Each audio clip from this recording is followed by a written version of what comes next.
Tim O in your hood. Thank you for joining us on Mr. Meaningful Work Retain, a big energy conversation about engaging and retaining your people.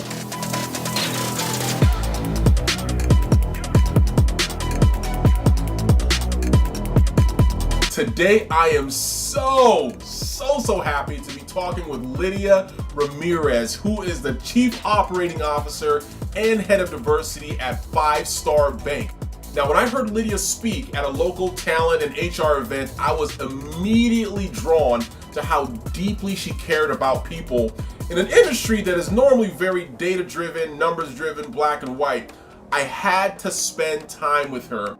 And that time that I spent was game-changing for me, so I know it was going to be eye-opening for you. I can't start, though, without showing love to Spark, our sponsors for this season of the Retain podcast. I took their assessment and found out that my appreciation style is trust me.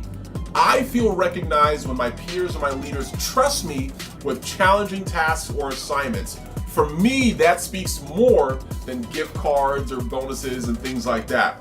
So when leaders are equipped with this type of information, plus the technology and the support to take action, they create environments where teams are inspired to stay. This is what Spark does. So check them out at sparkco.com/Mr. Meaningful Work. That's SPARCK co.com/Mr. Meaningful Work, and tell them I sent you. But let's jump in.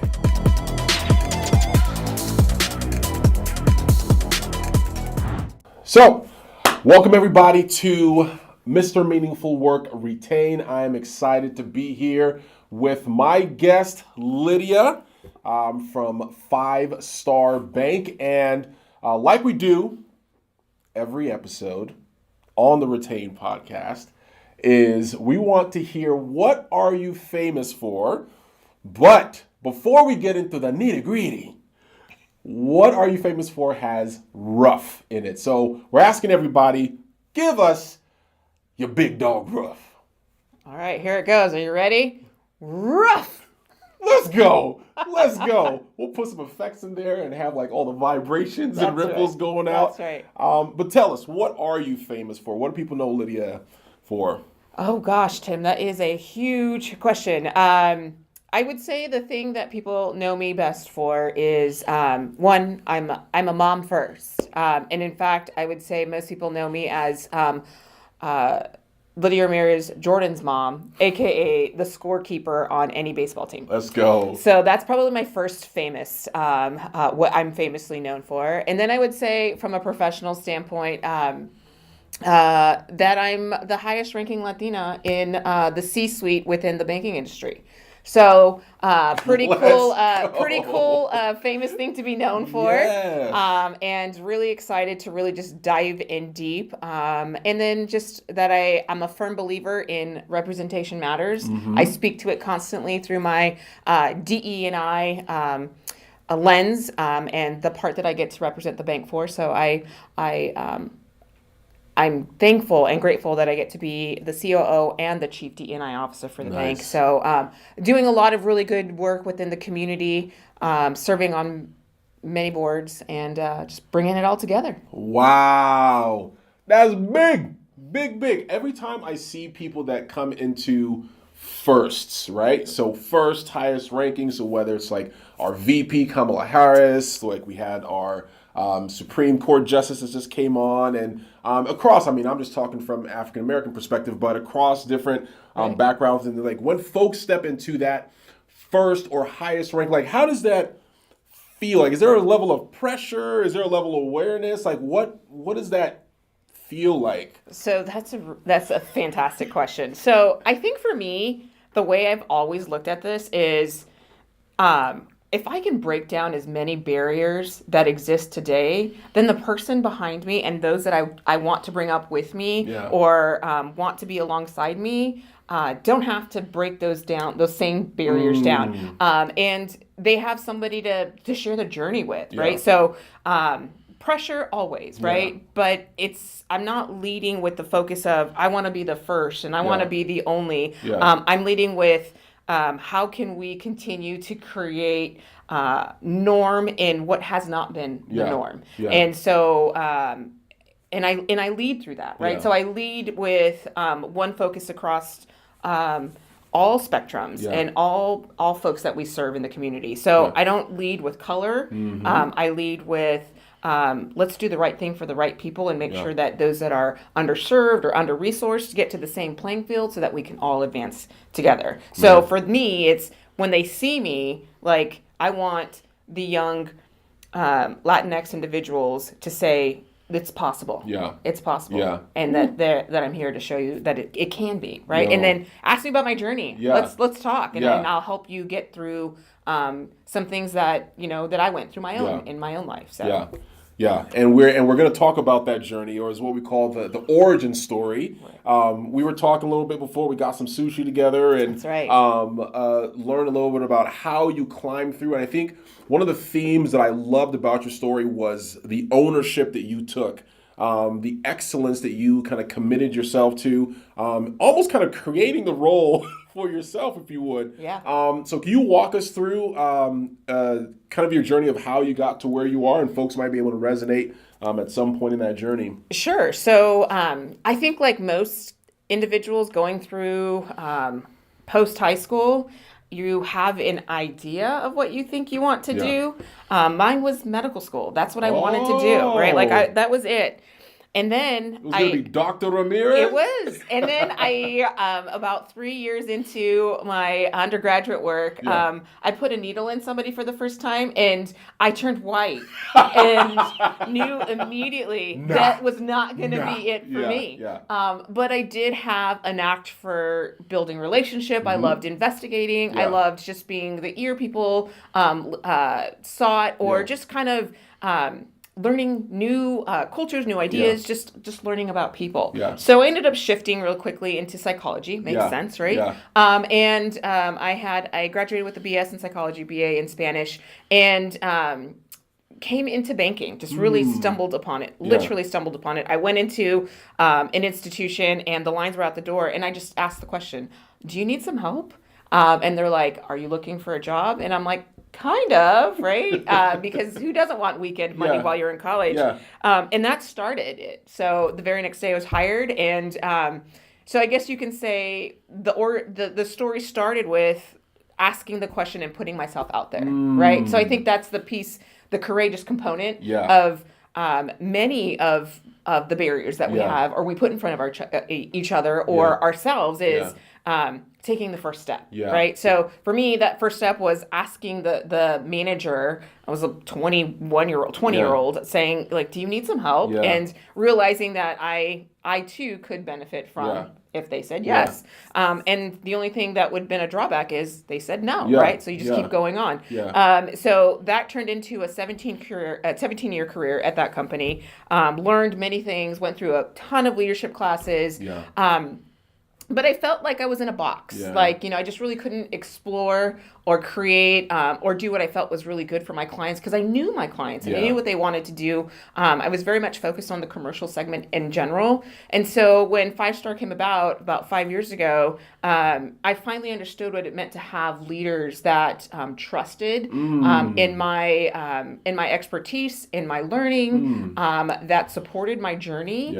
And so it just kind of catapulted. And so, started out as director of branch administration, oversaw the branch part of it, calibrated the operations component to really make sure that there was a synergy and breaking down those silos. So when you're working together and the team's working together, you feel the benefit. You see it on the bottom line. The customer experience is felt, right? And so I then moved into the director of operations and had fantastic leadership in front of me the entire time.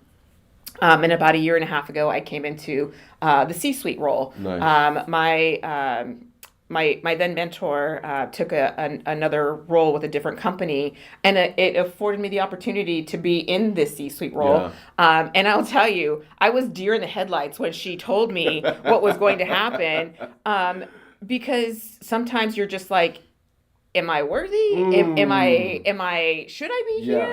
Am I the right person? But for them to say yes, for them to say you are, and for me to just believe, right? Believe in what they see And to know in my heart of hearts, I was ready and I Yeah. was the right individual Yeah. and I could step up to the challenge. Yeah. Did it mean that I even today know everything? Absolutely not. Yeah. And I will never claim to know everything. Yeah. That's why I have a wonderful team Yeah. of peers that work beside me and underneath me with my direct reports and with my amazing CEO above me. I do have a multitude of support. Yeah. So I think when you think about like what it is and how I took to get there, it's being courageous Yeah. to take those steps, Yeah. even if there's self-doubt, right? Yeah. Like, and I think self-doubt is very common. Yeah. But at the end of the day, if you can think about how the good that you could do Yeah. if you just put yourself out there, Yeah. I think many people kind of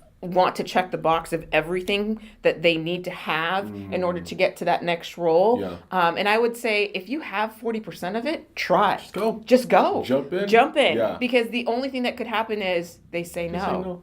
Yeah. Right? 50-50, And I think yeah. that's and I think the hard part about it is the no. It's the rejection, right? Yeah. And I definitely have had my fair share of rejection Yeah. along the way because I did jump in. I remember I was 24 and I applied to be a branch manager Yeah. and I will never forget the individual that was interviewing me looked at me dead in the eye and was like, "Oh, kiddo, you're gonna go far one day." And that literally put a fire underneath Oh, me forever because I was like, man. I'm gonna Yeah.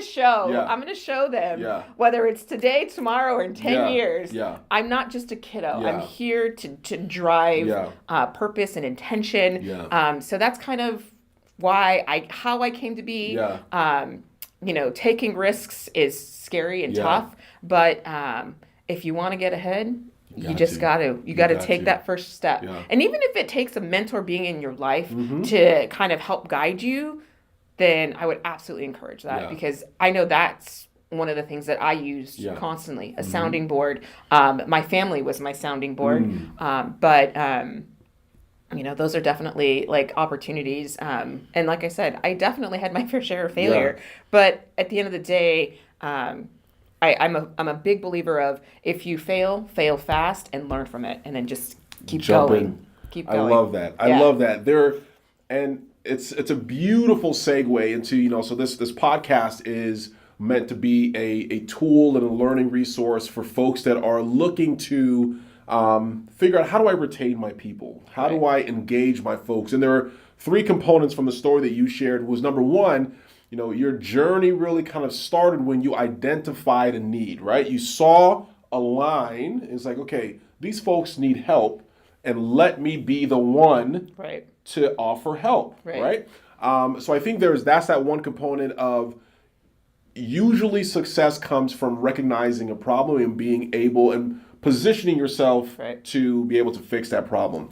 So that's one. The second was the thing that you mentioned as far as when you got into a leadership team that demonstrated that they trusted you, right? That trust element is huge, and it inspires and sparks a fire and creates bandwidth and capacity and energy to do the things that you need. And then you mentioned many times that need for that courageous attitude. And I think those 3 things, when you look at the things that leaders need to do to engage their folks, to retain their folks, it is taking those things, recognize the need, see that there is help that's needed, and you are the one to do that. Show trust, right? How do you come across as trustworthy and also giving trust? And how do you step into those courageous conversations? Because it's not easy talking about the non-technical things that folks are going through. Like, those are hard conversations. So in an industry like banking, right, or in finance, especially commercial banking, we're not even talking about like individual retail banking that's probably more technical, black and white, like we're doing with the numbers and the bottom line.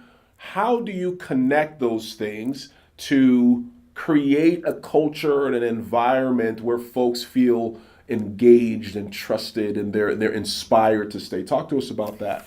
So those are exactly what I would summarize my kind of journey through. But I would say from a leader's perspective and to help create the engagement, to help create the trust, to have the courageous conversation is to understand you have people that are working for you first. We are human first. We're not a title. I'm not Lydia Ramirez, a COO. I'm Lydia Ramirez, a COO, a mom, a community leader, an advocate. I'm all those things wrapped into one. And sometimes when you come to the table and you recognize that they're human first, sometimes you need to address the human aspect of what's going on in their life. Whether they want to open up to it or not, you got to open up the door to have the conversation, right? Like, so instead of walking in the morning and saying, hey, can you get that report for me first thing in the morning? It's, hey, Tim, how was your weekend? Like, how did you, or, hey, you told me you were going to go on vacation. What was it like? What happened? Let's engage. And to be genuine. You got to be genuine in the request. You can't just be, good morning, and then walk right through, right? Like, you just have to be like, good morning, pause, allow them to respond back, give them a face-to-face, right? Like, don't just run through the office. I think the other thing that I establish is having meaningful engagements, right? So meaningful one-on-ones where you're talking about the successes you're seeing today, the potential for opportunity, and then where do you see growth, right? But it's not just a one-sided conversation, right? It's a two-sided conversation. There's two people in the room, so allow them to talk from their own heart and listen. And sometimes I think when we as leaders see a task or goal that needs to be hit, we fail to listen. And we've locked in. You're honed in, and you're making the time. But are you truly engaged in listening, right? Because I think when individuals that are reporting through us understand that you really are truly opening up yourself to listening to how they are going through their own personal journey, your experience will help to guide them to that next level, or to be very frank and say, that's fantastic. And maybe that journey doesn't actually mean they're going to continue on the same pace. Maybe it's you've identified something that they could be even better at because they're finally expressing something that, I really like, and I'll use banking terms. I really like the operation side of the house, but data has, is intrigued me.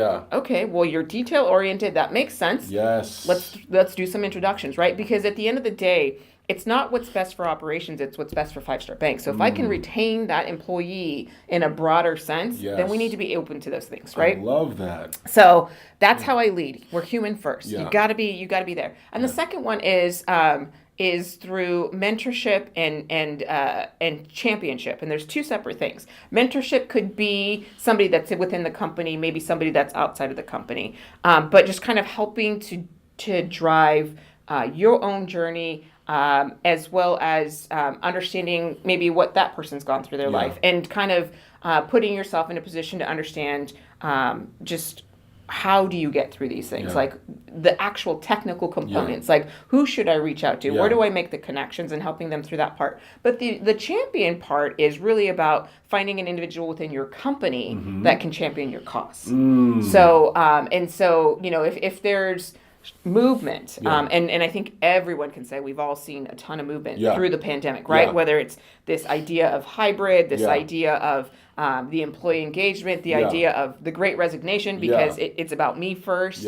I think we've all kind of level set with, we were working really, really, really hard in order to maintain a lifestyle, but I think the pandemic allowed us the opportunity to slow down and realize that we're people again, right? So I probably spent the most time, and I think anybody can say this, I spent the most time with my children, whether you like them or not. Like sometimes we love our children, but sometimes let's be real. Like, sometimes you're like, just do what I need you to do, right? But I had the opportunity to connect with my family in a way that I hadn't been able to in a long time. And so I don't want to lose that part of it. And I don't think any of the employee or the workforce themselves don't want to lose that focus either. So how do we create the engaged focus, right? So it's coming to the table and having that courageous conversation together, right? Like as an employer, we can't be so stuck in our ways that we put the heels in the sand and dig them in and say, it's this way or the highway. And I think what we're finding is if that's the stance, unfortunately, there's good employees that are out and about because that's, just, and then from an employee perspective, if what you do and what you love doing requires you to be out of the home, be very understanding, right? Like, if you're in social work, it's pretty hard to do from home, right? Yeah. If you're beginning on the teller line in the operations, you can't do that from home, right? So understanding that your journey may take you through a phase, but ultimately, what's your prize?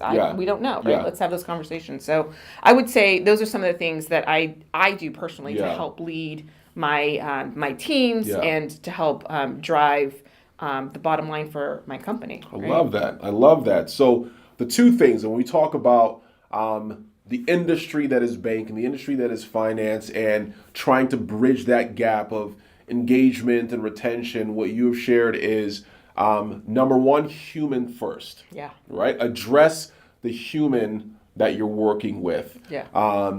And then number two, having that champion, right? Yeah. So somebody that's a mentor that you have as a resource, like, hey, this is how I did it, or I would have done it. So you have that, but then somebody that's also championing your cause, moving it forward to help that. I think that's practical advice for anybody that's listening and things like, hey, what are some things that I can do? I'm in an industry or I'm in a work environment that is kind of really technical and I want to be able to, do those things.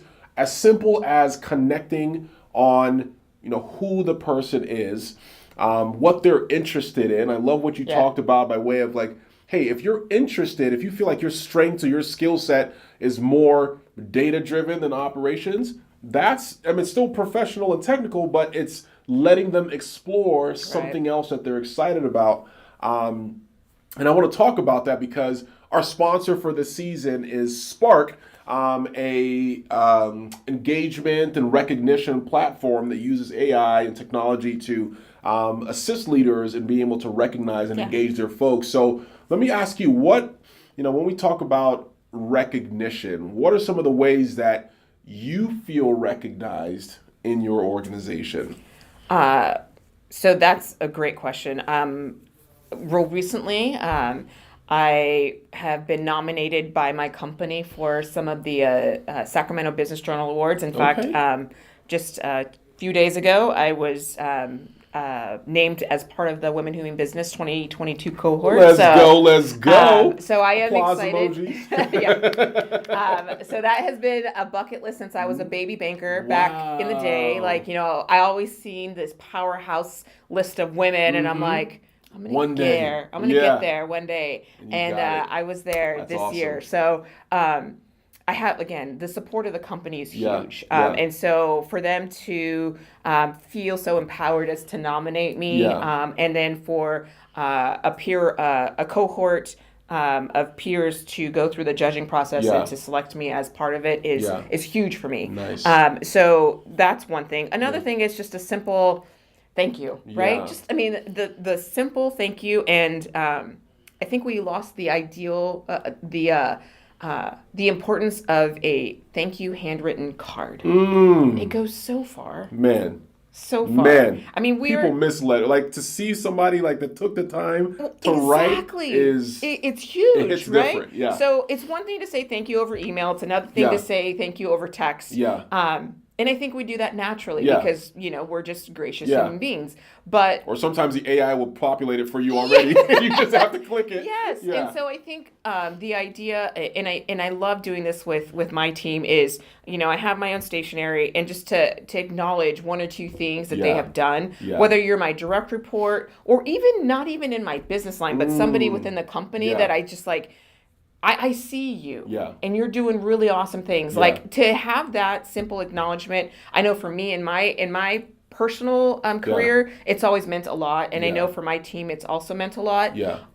So those are just simple things, right? And we also have this really cool kind of platform that we use, and they're called impressions. And so very much a digital thing, but it gives you like 7 different things that you can kind of highlight an individual for. And just, I'm a big believer of like my team saying, hey, this teller went above and beyond and did da. So I'll take that story and I'll plop it in an impression, and I'm like, we can't do our job without you. So thank you for doing you. Nice. Right. So Again, it's showing the empathy, the gratitude, the Yeah. graciousness, especially through this craziness Yeah. of what we've been going through for the Yeah. last couple of years. So just Yeah. acknowledging, Nice. again, the people. Nice. Yeah. So we got that public recognition and affirmation of the work and contribution, and then just a simple act of gratitude and just saying thanks, and we're actually putting pen to paper. That's right. And writing it down. It's a game changer. Yeah. It's a lost art for really some. is. It really is. Thanks for that. And so the thing I want to end on. I know you talked a lot about your passion for inclusion and diversity, and creating that environment, and how you kind of have that dual role of both the operations and that piece. Do you have a story of the benefits of that kind of DEI or inclusion in action? Where there was either an initiative or an approach or a conversation that you saw was like, man, because we have this, we have benefited in some way. There's a story that you can share. Oh yeah, for sure.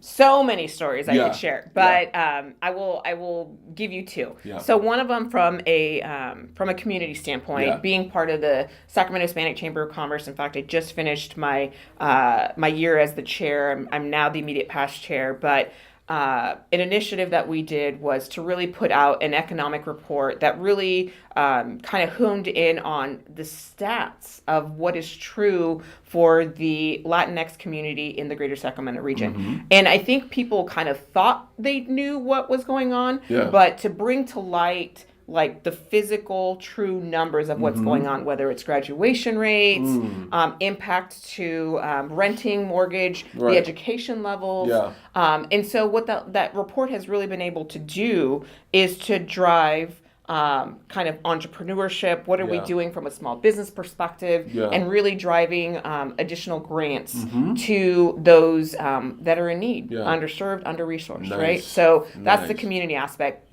In professionally, what I do from a day-to-day, I think one of the things that I saw and kind of going back a little bit is I was able to write myself into this role, right? So, and I think we had that conversation over lunch. So I'm a graduate of Sac State from my MBA program, and the capstone that I wrote in my thesis for ending the program was 5-Star Bank and our DE&I program. And at that time, when I first joined the bank, I think there was an unintentional version of DE&I.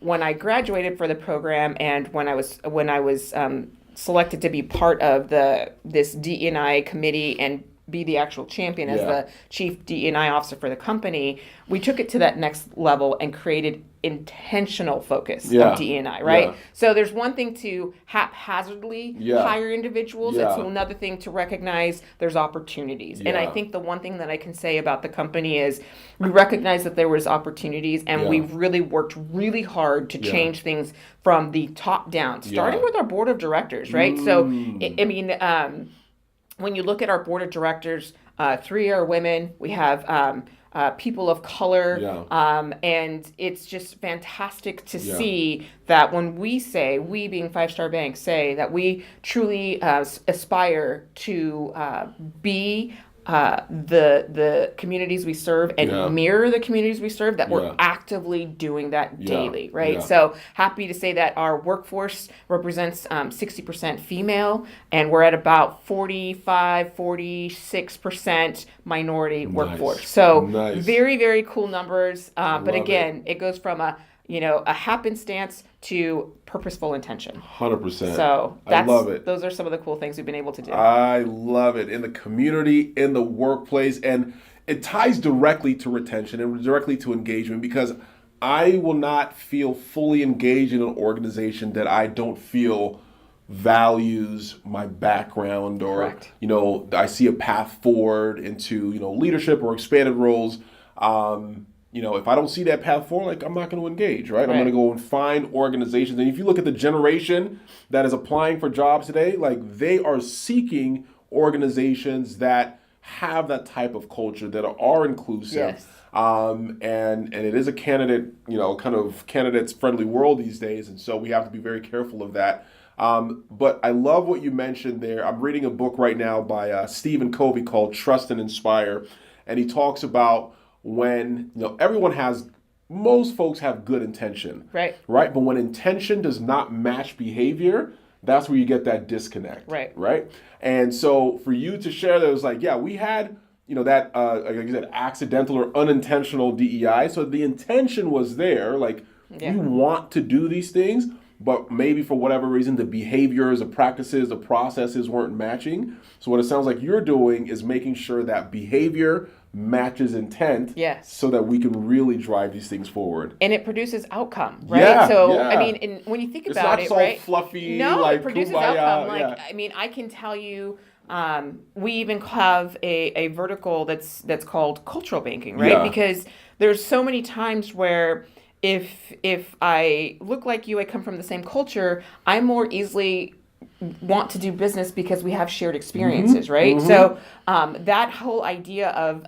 matching culture with culture is a huge thing. Yeah. And so I think we potentially undervalue the presence of what D&I can do from an ROI perspective, Absolutely. right? So it's not only the right thing to do, but you see it on the bottom line as to why it's the right thing to do, right? Having those voices at the table is huge. Yeah. And then for the communities to see it happening, and then if you see intentional focus and maybe you don't see your specific vertical represented, then I would challenge you to be the first. See the need, speak up. Yeah. Jump in. That's where we started, right? Yeah. You see the line. Yes. Go in the bank and ask if they need help. Yes. Lydia, thank you so much. I really appreciate the time. I love the transparency. I appreciate the work that's happening. What's the best way for folks to get in touch with you? So the easiest way to get in touch with me is definitely through LinkedIn. I'm a huge advocate on LinkedIn. My entire profile, everything about me is on there. Yeah. And then obviously you can look me up anytime, 5starbank.com. Under the executive profiles, you can see a little bit more about myself, and my email is directly on there. So please, absolutely love to engage with anyone that is wanting to hear a story. So absolutely. And we're actually here, we're shooting in the Growth Factory studio. I know 5-Star Bank is partnered with Growth Factory and just kind of the entrepreneurial ecosystem that we're trying to build here in the Sacramento area. So check that out as well. But that is it.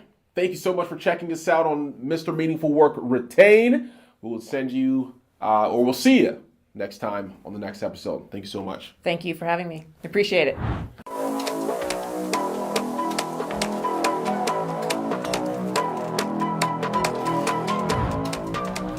Thank you so much for joining us today, and I would love to hear from you on what you found helpful from today's show, or if you have someone in your network that you would like to recognize or spark, shoot me a message at tim@mrmeaningfulwork.com, or leave a comment on the show content on LinkedIn, or send me a tweet at Mr. Meaningful Work. That's work with no O. Thank you again, and go inspire